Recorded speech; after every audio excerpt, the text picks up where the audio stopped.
ஆசியாவில் பேரழிவை ஏற்படுத்திய புயல்கள், குறிப்பாக வங்காள விரிகுடாவில் ஆயிரக்கணக்கான உயிரிழப்புகள் மற்றும் பொருள் இழப்புகளை ஏற்படுத்திய அழிவுகள் நீண்ட வரலாற்றை கொண்டுள்ளது. 1999ஆம் ஆண்டில் சூப்பர் சூறாவளி புயல் ஒடிசாவின் கடலோர மாவட்டங்களுக்கு அதிக அளவிலான சேதத்தை ஏற்படுத்தியது. இது தேசிய அளவில் மிகப்பெரிய பேரழிவிற்கு வழிவகுத்தது. இந்த பேரிழப்புகள் கடந்த காலத்தில் இருந்த புயல் முன்கணிப்பு தொழில்நுட்பமானது மேம்படுத்தப்பட வேண்டும் என்பதை உணரும்படி செய்தது. இந்திய வானிலை ஆய்வுத்துறை உடனடியாக நடவடிக்கையில் இறங்கியது. அதன் பின்னர் புயல்களை எதிர்கொள்வதில் நமது அணுகுமுறையில் குறிப்பிடத்தக்க மாற்றம் ஏற்பட்டுள்ளது.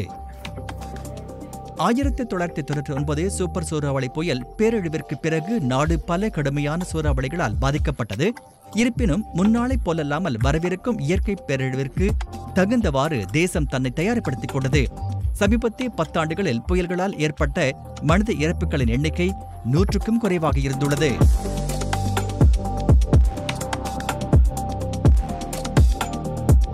इस साइक्लोन में मौसम विभाग ने टेक्नोलॉजी का बखूबी उपयोग किया और 6 तारीख से ही ये संकेत दे दिए गए थे। जो अनुमान थे उतनी वेलोसिटी रही, जो दिशा थी अनुमानित वही दिशा रही, जो अनुमानित टाइम था वही टाइम रहा. வானிலை ஆய்வுத்துறை ரொம்ப துல்லியமான அக்யூரேட் இன்ஃபர்மேஷனை கொடுத்திருக்கு. புயல் எச்சரிக்கை அமைப்பானது மிக துரிதமாக மேம்படுத்தப்பட்டுள்ளது. இதனால் முன்னுதாரண மாற்றம் ஏற்பட்டுள்ளது. குறிப்பாக புயல் முன் அறிவிப்பு பணிகளில் ஏற்பட்டுள்ள துல்லியம், அவர்கள் அதை மிக துல்லியமாக செய்கிறார்கள். அவர்கள் கடலில் உள்ள மீனவர்கள் திரும்ப வருவதற்கான அறிவிப்புகளை வெளியிடுவதற்கு போதுமான நேரம் கிடைக்கிறது. குறைந்தபட்சம் 5 நாட்களுக்கு முன்னரே மிக துல்லியமான கணிப்புகளையும் முன்னறிவிப்புகளையும் வழங்குவதில் IMD சிறப்பாக பணியாற்றுகிறது. கடந்த 4 ஆண்டுகளை நீங்கள் எடுத்துக்கொண்டால் IMDயினுடைய கணிப்புகள், முன்கூட்டியே செய்த முன்னறிவிப்புகள், பேரிடர் மேலாண்மைத்துறை, கடலோர காவல்படை ஆகியோரின் நடவடிக்கை காரணமாக கடலில் உயிரிழப்புகளின் எண்ணிக்கை 0 மாறியுள்ளது.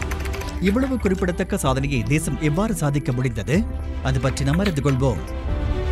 DGIMD மற்றும் புயல் பற்றிய ஆய்வுகள் மற்றும் எச்சரிக்கைக்கான RSMCயின் தலைவர், புயல் எச்சரிக்கை சேவைகளின் நவீனமயமாக்கல் திட்டத்தின் திட்ட இயக்குநர் டாக்டர் மிருத்யுஞ்சய் மொஹபத்ரா 2010ஆம் ஆண்டின் அடிப்படை ஆண்டை கொண்டு விஷன் 2020 ஆவணத்தை தயாரித்து முன் அறிவிப்பு தொடர்பான அறிவிப்புகளின் துல்லியத்தை 40% மேம்படுத்துவதை நோக்கமாக கொண்டு அதை அடைவதற்கான உத்தியும் மேற்கொண்டார். சமீபத்திய தசாப்தங்களின் கடற்கரையை தாக்கும் அனைத்து மிக கடுமையான சூறாவளி புயல்களில் துல்லியமான முன்னறிவிப்புடன் 2020க்கு நிர்ணயிக்கப்பட்ட இலக்கு ஏற்கனவே 2015ஆம் ஆண்டில் அடையப்பட்டது. Doctor M. மொஹபத்ரா இந்தியாவின் புயல் நாயகன் என்று அனைவராலும் அறியப்படுகிறார். வட இந்திய பெருங்கடலில் இதுவரை 90க்கும் மேற்பட்ட புயல்களை அவர் கண்காணித்து கணித்துள்ளார். 2007ஆம் ஆண்டில் எடுக்கப்பட்ட IMDயின் நவீனமயமாக்கல் திட்டத்தின் கீழ் சமீபத்திய தொழில்நுட்பத்தின் அடிப்படையில் இந்திய வானிலை ஆய்வுத்துறை அனைத்து முன்னறிவிப்பு கூறுகளையும் மேம்படுத்தியது. இதில் புயல் எச்சரிக்கை அமைப்பில் மேற்கொள்ளப்பட்ட நவீனமயமாக்கல், அவதானிப்புகள், மாதிரி அமைத்தல், முன்கணிப்பு, தகவல் தொடர்பு மற்றும் பரவலாக்கம் ஆகியவை அடங்கும். அந்த சமயங்களில் செயற்கைக்கோளில் இருந்து 3 மணி நேரத்திற்கு ஒரு முறை படங்களை பெற்றோம். தற்போது நம்மிடம் 2 செயற்கைக்கோள்கள் உள்ளன. இவ்வாறான தொடரிணைப்பின் மூலமாக நாம் ஒவ்வொரு 15 நிமிடங்களுக்கும் இன்சாட் 3D மற்றும் இன்சாட் 3DR-இலிருந்து படம் மற்றும் தயாரிப்புகளை பெறுகிறோம். ரேபிட் ஸ்கேனில் ஒவ்வொரு 4 நிமிடங்கள் மற்றும் 30 வினாடிகளுக்கு ஒரு புதிய படத்தை பெறுவது புயல்களின் பகுப்பாய்வு நோக்கத்திற்கு பெரிதும் அது உதவுகிறது. இன்று இந்தியாவில் ஒவ்வொரு 10 நிமிடங்களுக்கும் அவதானிப்புகளை வழங்குவதற்காக 37 டாப்ளர் வானிலை ரேடார்கள் உள்ளன. 20 கடல் மிதவைகள், IMDயால் பணி அமர்த்தப்பட்ட சுமார் 206 தன்னார்வ கண்காணிப்பு கப்பல்கள், 1000க்கும் மேற்பட்ட தானியங்கி வானிலை நிலையங்கள் மற்றும் 5000 தானியங்கி மழை மானிகள், 35 உயர்காற்றின் வேக பதிவு கருவிகள். கூடுதலாக உலகளாவிய மற்றும் பிராந்திய நிர்ணயம் மற்றும் குழும முன்கணிப்பு மாதிரிகளின் புதிய பதிப்புகள் அறிமுகப்படுத்தப்பட்டன. அத்துடன் புயல் பேரலை மற்றும் கடலோர வெள்ள மாதிரிகள், டிஜிட்டல் மயமாக்கப்பட்ட முன்கணிப்பு தளம் போன்றவை புயல் எச்சரிக்கை சேவைகளுக்கான வழக்கமான அமைப்பை முற்றிலுமாக மாற்றியது. புவி அறிவியல் அமைச்சகத்தில் சுமார் 7 கணினி சார்ந்த மாதிரிகள் இயக்கப்படுகின்றன. அந்த காலகட்டத்தில் மாதிரியில் இல்லாத தரவு ஒருங்கிணைப்பையும் இப்பொழுது நாங்கள் கொண்டு வந்துள்ளோம். இப்போது ரேடார் தரவு, செயற்கைக்கோள் தரவு என அனைத்து தரவுகளையும் ஒருங்கிணைத்து சேமிக்கிறோம். மேலும் இந்த நோக்கத்திற்காக உயர் செயல்திறன் கொண்ட கணினி அமைப்பு சுமார் 10 பெட்டாஃப்ளாப்ஸ் திறனுடன் இணைக்கப்பட்டுள்ளது. இதன் மூலம் காலை 9:30 மணிக்குள் தயாரிப்புகள் மற்றும் வானிலை முன்னறிவிப்புகளை 10 நாட்கள் வரை கண்டறிய காலை 6:30 வரையிலான தரவுகளுடன் மாடல்களை இயக்கலாம். இவை அனைத்தும் அற்புதமான முடிவுகளை தந்துள்ளன. முன்கணிப்பு உருவாக்கத்தின் காலமானது 1 நாளிலிருந்து 15 நாட்களாக மேம்பட்டுள்ளது. வானிலை முன்கணிப்பின் துல்லியம் தோராயமாக 65% மேம்பட்டுள்ளது. புயல் கரையை கடப்பதை பற்றிய முன்கணிப்பின் துல்லியம் 75% மேம்பட்டுள்ளது. புயலின் தீவிரம் பற்றிய முன்கணிப்பின் துல்லியம் 55% மேம்பட்டுள்ளது. புயல் பேரலை முன்கணிப்பின் துல்லியமானது 80% மேம்பட்டுள்ளது. மிக கடுமையான சூறாவளி புயல்கள், கரையை கடக்கக்கூடிய இடங்கள் பற்றிய முன் அறிவிப்புகளின் துல்லியம் இதை நிரூபிக்கின்றன. அதாவது 2013 ஃபாலின், 2014 ஹுட்ஹுட், 2019 ஃபானி, 2020 ஆம்ஃபான், 2021 டோட்டேயாஸ் மற்றும் 2023 மோகா. அந்த காலகட்டத்தில் புயல் ஏற்பட்டபோது நமது முன்கணிப்பு அமைப்பு அவ்வளவாக மேம்படுத்தப்படவில்லை.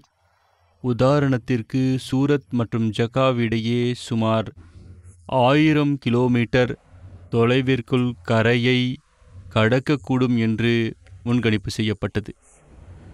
ஆனால் எங்கு புயல் கரையை கடக்கக்கூடும் என்பது பற்றி கடைசி வரை முன்கணிப்பு செய்ய முடியாத இம்மாதிரியான நிலையில் மாவட்ட நிர்வாகம் தடுப்பு நடவடிக்கைகளை எங்கு எவ்வாறு எடுக்கும் என்பதை சற்றே கற்பனை செய்து பாருங்கள். அந்த காலகட்டத்திலிருந்தே நிறைய மாற்றங்கள் மேற்கொள்ளப்பட்டுள்ளன.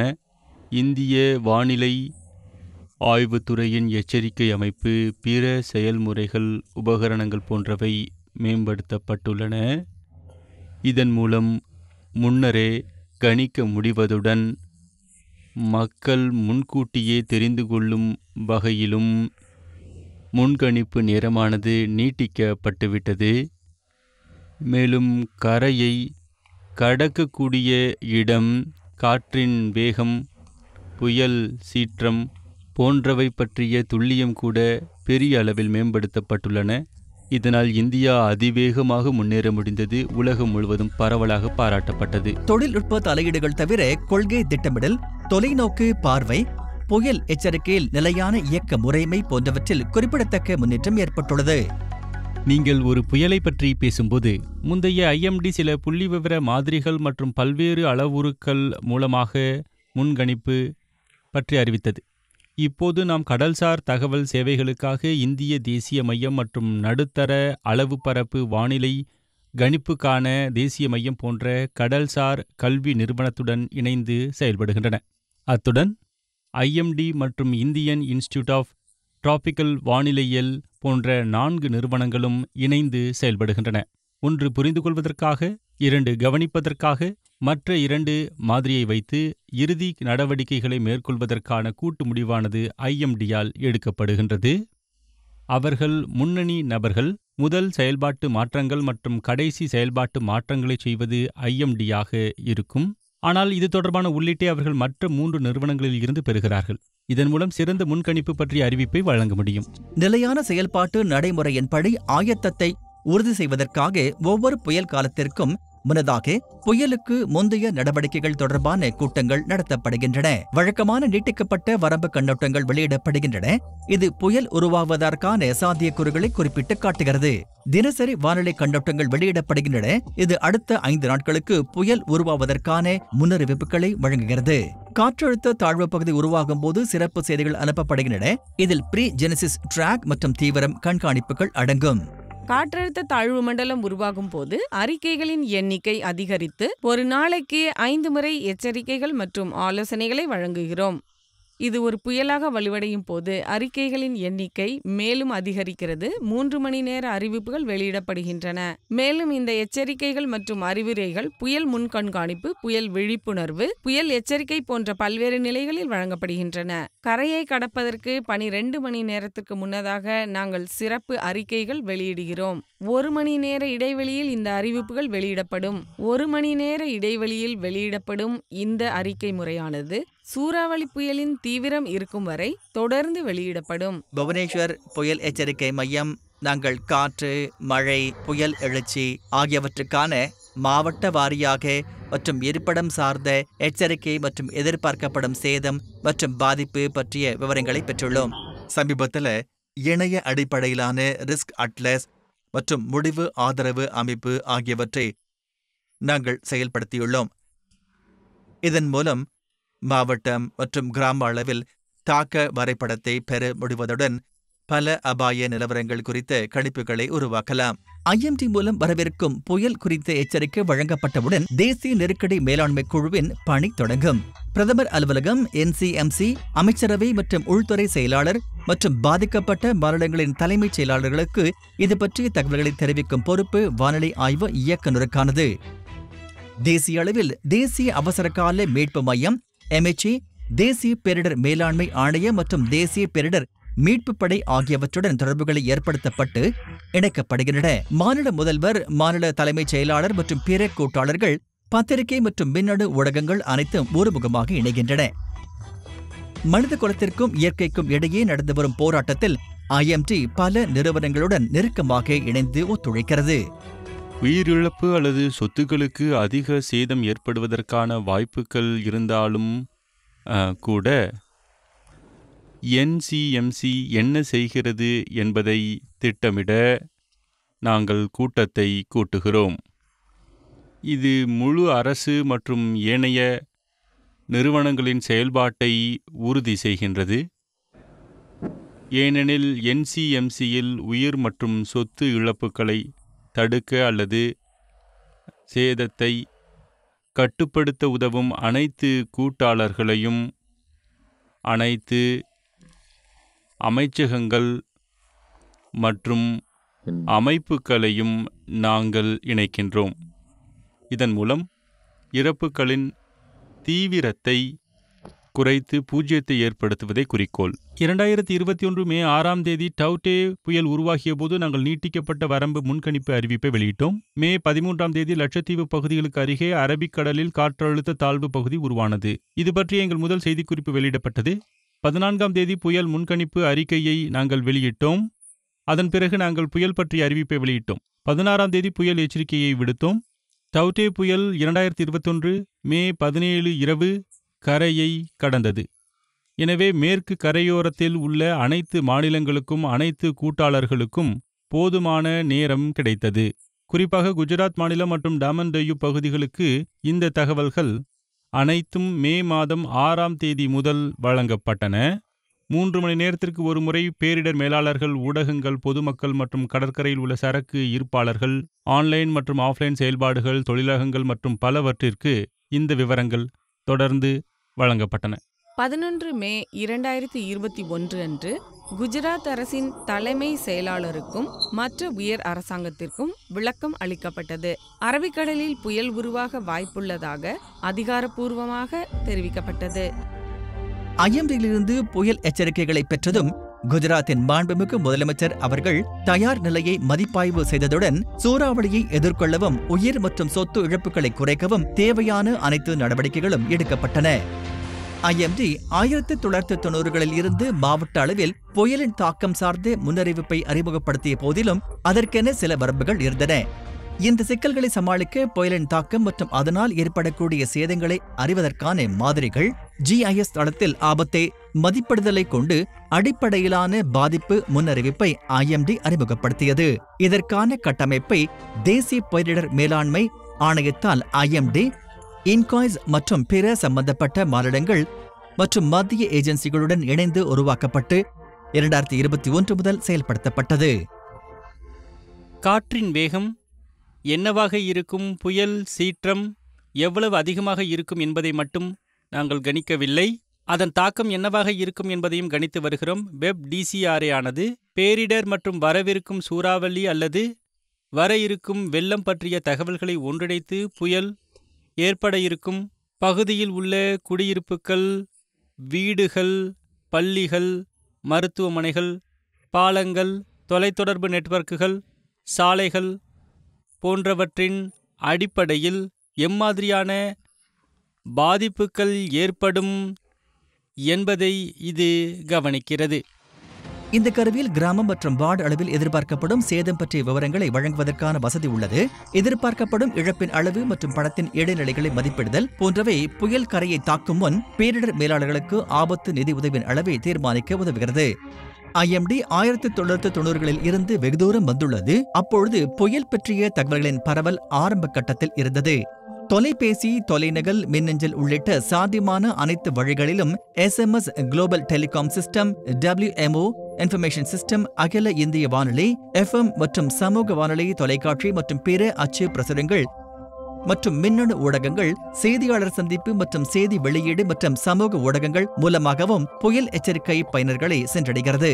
இப்போது நாங்கள் இதனால் நேரடி பாதிப்பு ஏற்படும் என கருதும் அனைவருக்கும் குறுஞ்செய்தி மூலம் அது பற்றிய விவரங்களை தெரியப்படுத்த தொடங்கியுள்ளோம். அரசாங்க அதிகாரத்தில் உள்ளவர்கள் மட்டுமல்லாமல் உள்ளூர் மக்களுக்கும் லட்சக்கணக்கான SMSகள் அனுப்பப்படுகின்றன. பொதுவாக முன்னெச்சரிக்கை நெறிமுறையை நாங்கள் மேற்கொண்டுள்ளோம். அனைத்து வெவ்வேறு நிறுவனங்களும் ஒன்றிணைந்து பாதிக்கப்பட்ட பகுதிகளில் உள்ள மக்களுக்கு எச்சரிக்கைகளை அனுப்புகின்றன. பேரிடர் நடக்கக்கூடிய பகுதியில் மொபைல் சேவை வழங்குநர்கள் பயன்படுத்துவதால் இவை மிகவும் துல்லியமாகிவிட்டன. அந்த பகுதிகளில் வசிக்கும் மக்களுக்கும் இந்த எச்சரிக்கைகளை அனுப்பலாம். அந்த மாதிரியான அமைப்பை படிப்படியாக நாங்கள் உருவாக்கினோம். இந்த கேப் போர்ட்டலை பயன்படுத்தி இதுவரை 1900 மில்லியன் SMS நாங்கள் அனுப்பியிருக்கிறோம்.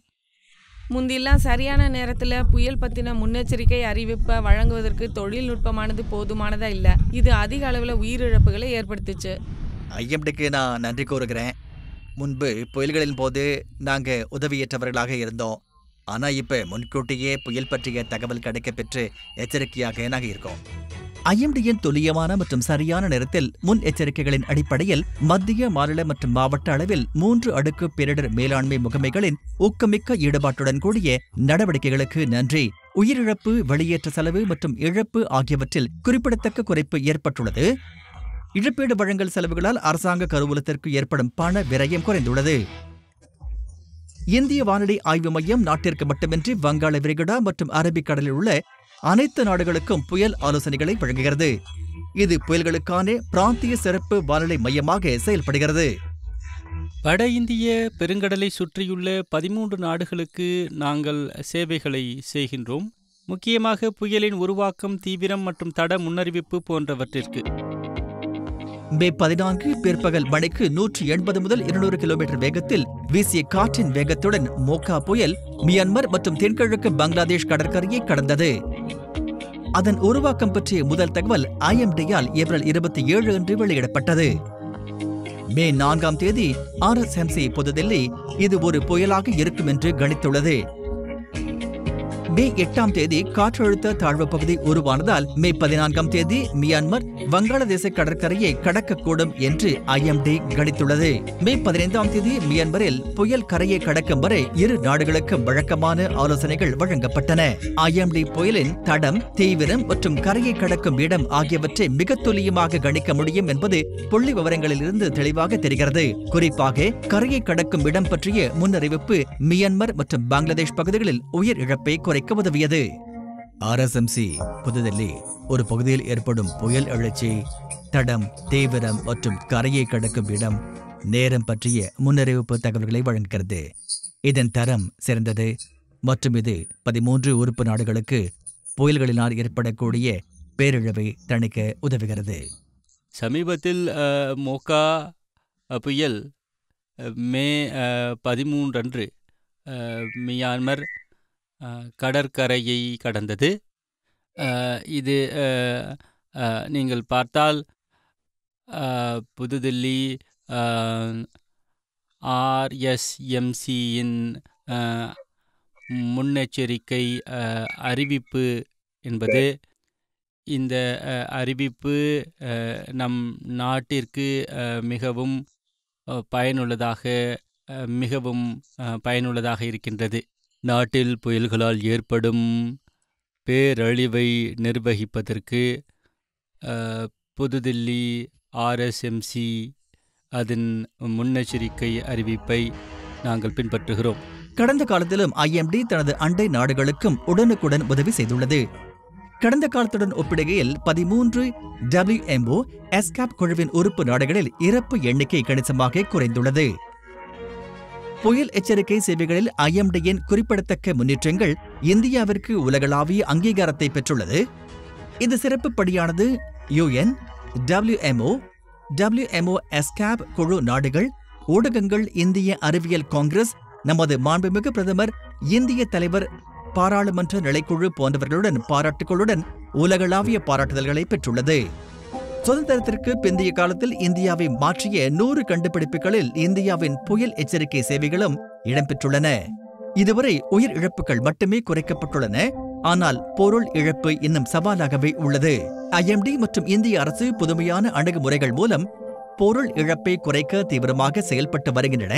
இவற்றில் மிக முக்கியமாக பேரிடர் எதிர்ப்பு பற்றிய முன்கூட்டிய அறிவிப்புகள், விவசாயிகள், மீனவர்கள் மற்றும் பிற சரக்குரிமையாளர்களுக்கான 15 நாள் தாக்கம் சார்ந்த முன் அறிவிப்புகள், கடலோர நகரங்கள் மற்றும் துறைமுகங்கள், தொழிற்சாலைகள், எண்ணெய் மற்றும் கடல் ஆய்வுகள் மற்றும் முக்கியமாக பேரிடரை எதிர்த்து தாங்கக்கூடிய உள்கட்டமைப்பு ஆகியவை அடங்கும்.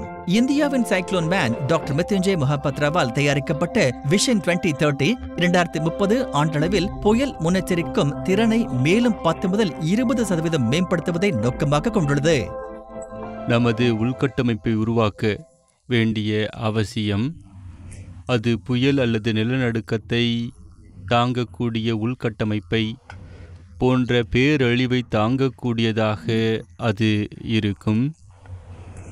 இந்த நோக்கத்திற்காக நிச்சயமாக நாம் நல்ல தரத்தை கொண்டிருப்பது அவசியம் என்பதுடன் அவை சரியான முறையிலும் செயல்படுத்தப்பட வேண்டும். அது முக்கியமாகும். CDRI பேரிடர் தாங்கக்கூடிய உள்கட்டமைப்புக்கான கூட்டணியை உருவாக்க இந்தியா முன்முயற்சி எடுத்துள்ளது.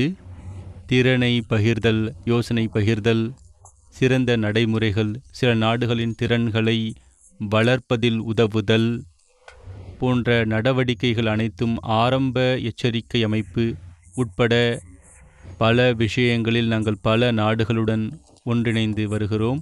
38 நாடுகள் ஏற்கனவே இதில் இணைந்துள்ளன. IMDயின் தொலைநோக்கு மற்றும் உத்தியானது இந்தியாவுக்கு மட்டுமல்லாமல் பிற பிராந்தியத்திற்கும் முன்கூட்டிய முன்னெச்சரிக்கையை உறுதி செய்வதற்கானதாகும். இது புயல்களால் பூஜ்ய உயிரிழப்பு மற்றும் குறைந்தபட்ச பொருள் இழப்பு போன்றவற்றை ஏற்படுவதை நோக்கமாக கொண்டுள்ளது.